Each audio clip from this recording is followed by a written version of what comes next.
اللهم صل على محمد وعلى ال محمد كما صليت على ابراهيم وعلى ال ابراهيم انك حميد مجيد. اللهم بارك على محمد وعلى ال محمد كما باركت على ابراهيم وعلى ال ابراهيم انك حميد مجيد. يا رب صل وسلم دائما ابدا على حبيبك خير الخلق كلهم. الحمد لله الذي لم يتخذ ولدا ولم يكن له شريك في الملك ولم يكن له ولي من الذل وكبره تكبيرا. حضور اقدس صلی اللہ علیہ وسلم نے ارشاد فرمایا، اللہ جل شانہ کے حکم کی عزت کر، اللہ تجھے عزت دے گا.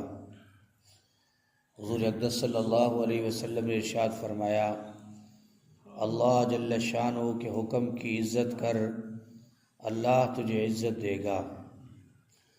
حضور اقدس صلی اللہ علیہ وسلم نے ارشاد فرمایا، اللہ کے حکم کی عزت کر، اللہ تجھے عزت دے گا.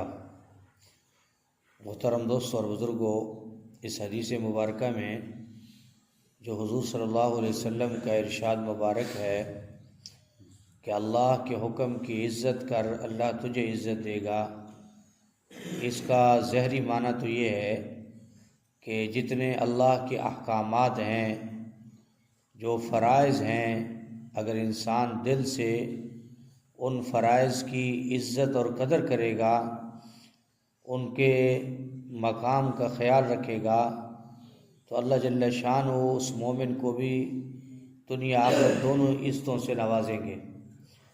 اللہ جل شانہ کے حکم کی عزت کرنے کا مطلب یہ ہے کہ جو فرائض ہیں، مثلا نماز 5 وقت حکم ہے، یہ اللہ کا حکم ہے. فرمایا انسان کے دل میں اس کی قدر ہو، عزت ہو، قدر و منزلت ہو، تو گویا کہ جس وقت اس کا ٹائم ہو جائے اس کو وقت پر ادا کرے. رمضان المبارک کے روزے آ رہے ہیں، اللہ کا حکم ہے کہ 1 مہینہ روزہ رکھا جائے، اور روزے رکھنے پر فرمایا کہ اللہ کے اس حکم کی تکریم کی جائے، عزت کی جائے. اس طریقے سے جو لوگ صاحب مال ہیں، زکوٰۃ ان پر فرض ہے، اور اس طریقے سے حلال کھانا اور حرام سے اپنے آپ کو بچانا، یہ سارے اللہ کے احکامات ہیں. جو آدمی بھی اللہ کے حکموں کی عزت کرے گا، ان کو بجا لائے گا، ان کو اپنے وقت پر پورا کرے گا اور پوری یقین اور دل جمی کے ساتھ پورا کرے گا، تو حضور صلی اللہ علیہ وسلم نے ارشاد فرمایا اللہ بھی تجھے عزت دے گا. اللہ پاک تیرے ان جو ہے حکموں کے پورا کرنے اور عزت اور ان جو ہے اللہ کے حکموں کی عظمت کو اپنے دل میں بٹھائے گا، تو اللہ پاک تجھے ضائع نہیں کرے گا، بلکہ اللہ بھی تجھے عزت دے گا.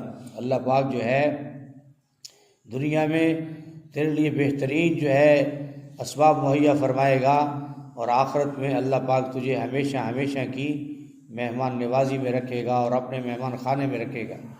تو یہ فرمایا کہ اللہ جل شانہ کی حکم کی عزت کر. آج مسلمان پرواہ نہیں کرتا.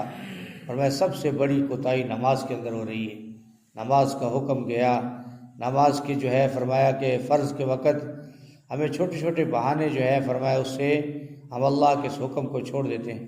فرمایا جس آدمی کی قیامت کے دن نماز پوری نکل آئی، اس کے باقی اعمال بھی پورے نکلیں گے. تو اس لیے میرے محترم دوستوں اور بزرگوں، جس انسان کے دل میں اللہ کے حکم کی عظمت ہوتی ہے اور اس حکم کی عزت کرتا ہے، تو اللہ جل شانہ بھی اسے عزت سے نوازتے ہیں. دوسری حدیث مبارکہ ہے، رسول اللہ صلی اللہ علیہ وسلم نے ارشاد فرمایا، بے شک اللہ جل شانہ خوبصورت ہے اور خوبصورتی کو پسند کرتا ہے، اور وہ چاہتا ہے کہ اس کی نعمت اس کے بندے پر نظر آئے. ناداری کو ناداری دکھانے کو پسند نہیں کرتا، اور یا سختی کو باہم ایک دوسرے پر سختی کرنے کو بھی پسند نہیں کرتا. رسول اللہ صلی اللہ علیہ وسلم نے ارشاد فرمایا، بے شک اللہ جل شانہ خوبصورت ہے اور خوبصورتی کو پسند کرتا ہے، اور وہ چاہتا ہے کہ اس کی نعمت اس کے بندے پر نظر آئے، اور ناداری کو ناداری دکھانے کو پسند نہیں کرتا، اور سختی کو باہم ایک دوسرے پر سختی کرنے کو پسند نہیں کرتا. اس میں 3 باتیں آ گئیں۔ ایک تو یہ فرمایا کہ اللہ تعالیٰ خوبصورت ہے اور خوبصورتی کو پسند کرتا ہے، انسان اچھے صاف ستھرے بہترین خوبصورت کپڑے پہنے اور جو ہے اپنے آپ کو صاف ستھرا رکھے، خوشبو لگا کے رکھے، یہ بھی اللہ کو پسند ہے۔ اور دوسری بات کہ جو نعمت اللہ نے اس کو دی ہے اس نعمت کو انسان کے جسم پر بھی نظر آنا چاہیے۔ اس سے بھی فرمایا کہ اللہ کی نعمت کا شکر ہوتا ہے۔ تیسری بات یہ فرمائی کہ انسان کوئی عاجز ہے، نادار ہے، تو فرمایا کہ اسے اپنی شکایت نہیں کرنی چاہیے۔ مثلا روزی اگر کم ہے یا کوئی اور معاملہ ہے تو فرمایا ہر جگہ پہ شکایت نہیں کرنی چاہیے بلکہ صبر کرنا چاہیے۔ اس کے صبر کرنے کو اللہ دیکھ رہا ہوتا ہے اور اللہ پاک جلد اس کی مصیبت کو دور کر دیتے ہیں۔ اور فرمایا کہ ایک دوسرے پر زیادہ سختی بھی نہیں کرنی چاہیے، انسان کو صبر و تحمل سے کام لینا چاہیے، بردباری سے، حوصلے سے اور درگزر سے کام لے گا اور اللہ جل شانہ کو اپنی نظر میں رکھے گا کہ میرا اللہ مجھے دیکھ رہا ہے، میرا اللہ اس معاملے کو حل کر دے گا، تو اللہ پاک اس کے لیے آسانی پیدا فرما دیتے ہیں۔ اللہ پاک ہم سب کو جو حدیث مبارکہ ہم نے سنی ہے، اللہ پاک ہمیں ان پر عمل کرنے کی توفیق عطا فرمائے۔ الحمدللہ رب العالمین والعاقبۃ للمتقین والصلاۃ والسلام علی سید الانبیاء والمرسلین۔ اللہم انک عفو کریم تحب العفو فاعف عنا یا کریم۔ اللہم احسن عاقبتنا فی الامور کلہا واجرنا من خزی الدنیا وعذاب الآخرہ۔ اللہم اکفنا بما شئت، اللہم انا نجعلک فی نورہم ونعوذ بک من شرورہم۔ اللہم انی اسألک الہدی والتقی والعفاف والغنی، لا الہ الا انت سبحانک انی کنت من الظالمین، وافوض امری اللہ ان اللہ بصیر بالعباد۔ اللہم انت السلام ومنک السلام، تبارکت ربنا وتعالیت یا ذا الجلال والاکرام۔ اللہم انا علی ذکرک وشکرک وحسن عبادتک۔ ربنا تقبل منا انک انت السمیع العلیم وتب علینا انک انت التواب الرحیم۔ صلی اللہ تعالی علی خیر خلقہ محمد وآلہ واصحابہ وأہل بیتہ اجمعین برحمتک یا ارحم الراحمین۔